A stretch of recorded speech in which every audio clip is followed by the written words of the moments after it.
Hey, what is up, young Padawans, and welcome back to the Bladed Tech Show.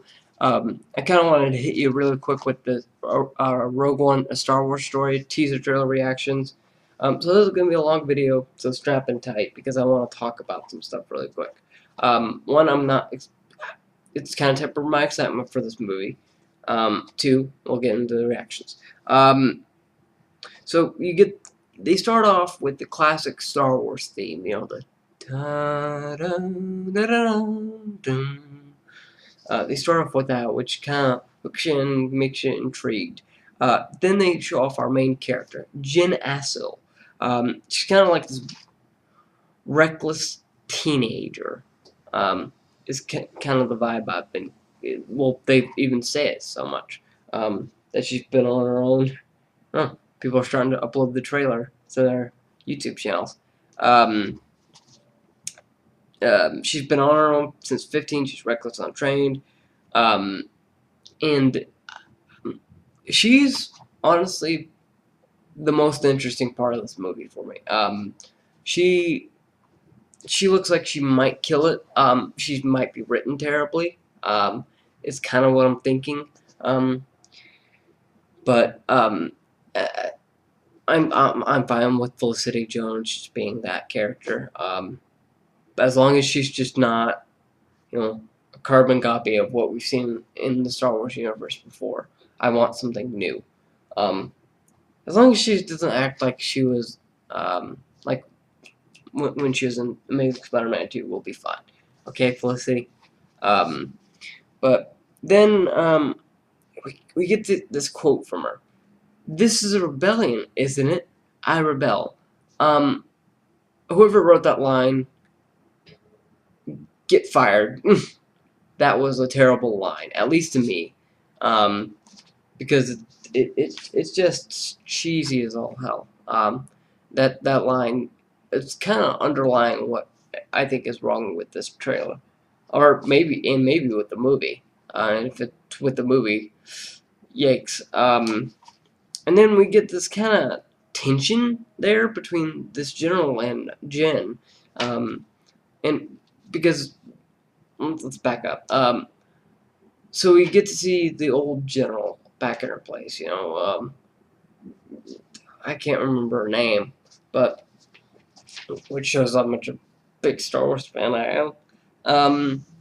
But I like seeing her in that role again because I don't want to spoil Star Wars: The Force Awakens for y'all. Even though I've done it multiple times with a vertical slice. But I mean, I like that scene, but the thing is that tension there, that's actually the most interesting thing out of that scene, which is unfortunate. But because you kind of get the sense that this general dude might be like a father figure to her or something of that vein, and I think that's actually really cool.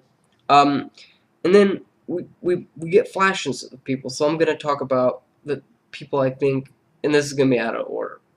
So we get a flash of maybe Tarkin, played by Ben Mendelsohn, which I'd love if he was Tarkin, because he was great in The Dark Knight Rises. He was great in what was that other movie I just watched?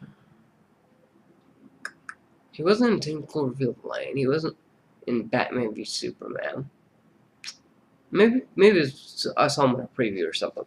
But either way, I think if he does Tarkin, that'd be great. And then we get a shot of Forrest Whitaker, and then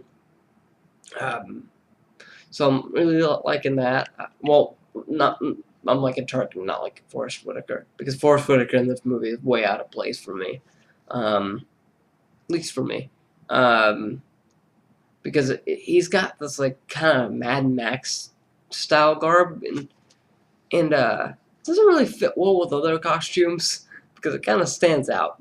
And you see that dude in like a city market, and you're like, all right, this dude's a badass. Don't fuck with him. But then he's got like a limp or something, so you know that he gets like injured or something, either before or during the story. And I don't know. I'm just not feeling him. I don't like his costume.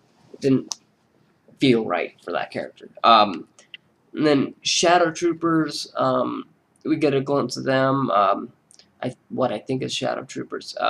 We didn't see a lot of them, if at all, in Star Wars: The Force Awakens. And I really want to see more of these people because we haven't seen them at all on film.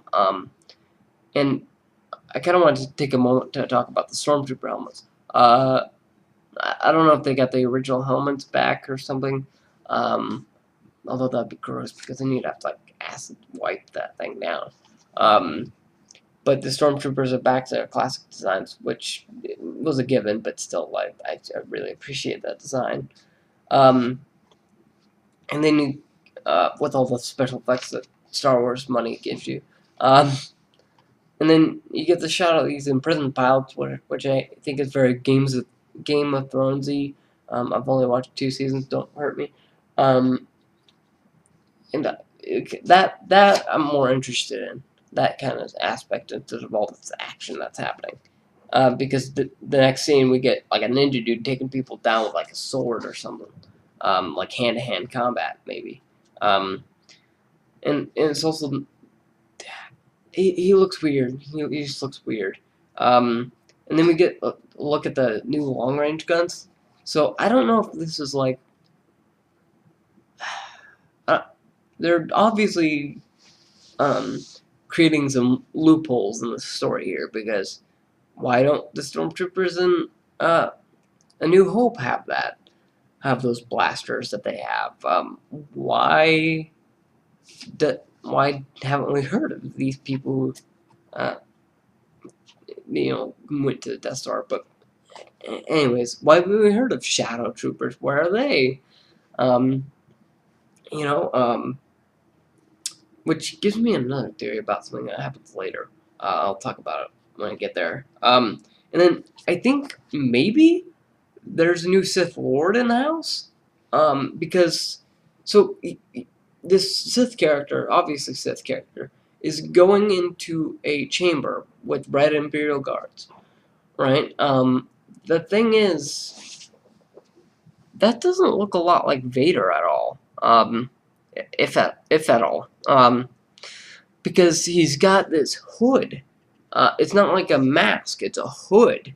Kind of reminiscent from what we saw of Kylo Ren, which I'm like, okay. Kylo Ren doesn't exist here, so what you doing? Or could it be Darth Maul? I don't know. I'm just fantasizing here, but I want to know who that Sith Lord is, because if it was Darth Vader, they wouldn't be coy about it. They'd be like, here's his face. Not the burnt face, but, here's his mask. But the thing is, like, I don't think he ever wore a hood. I mean, I'll look it up, but I'm pretty sure he never wore a hood. Or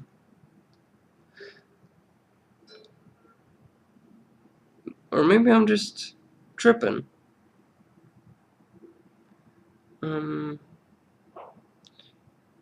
Yeah, he never wore a hood. So, and he wasn't going anywhere. He just wore the cape and the mask. So I wonder, who is that? So speculate down in the comments below for that. And then we get this awesome shot of this AT-AT battle on the beach, like kind of like Battle of Normandy style, which I'm kind of interested in because there's like multiple AT-STs. There's like 6 in there, approximately. I didn't take the time up to count them. Probably about 4, if I remember correctly. But still, more than we've ever seen in one frame. Because we've seen like 2 in one frame, but we've never seen 4, and it's on a beach, and it's so good. And then we get this last shot of the trailer, where Jin might be Shadow Trooper. So I'm linking this to the Shadow Trooper shot we get earlier. So, one, I don't think she is an actual Shadow Trooper. I think she infiltrates the ranks and kind of you know, that's how she gets the Death Star plans. I think that those Shadow Troopers are Jen and her crew, so to speak. But I wouldn't be surprised if she did turn to the dark, to the. I keep saying dark side when I just mean Shadow Trooper. Um, I think she, like, I wouldn't be surprised if she would. But I don't think she will. Based off what her background is, because Star Wars is all about defying the odds. But anyways, those are my thoughts on the Rogue One: A Star Wars Story teaser trailer. I'll keep you up to date with all that happening in Star Wars universe, and as well as a review of this bad boy soon. Um, soon, Saturday. Keep it locked right here. Like, comment, subscribe. Bye bye.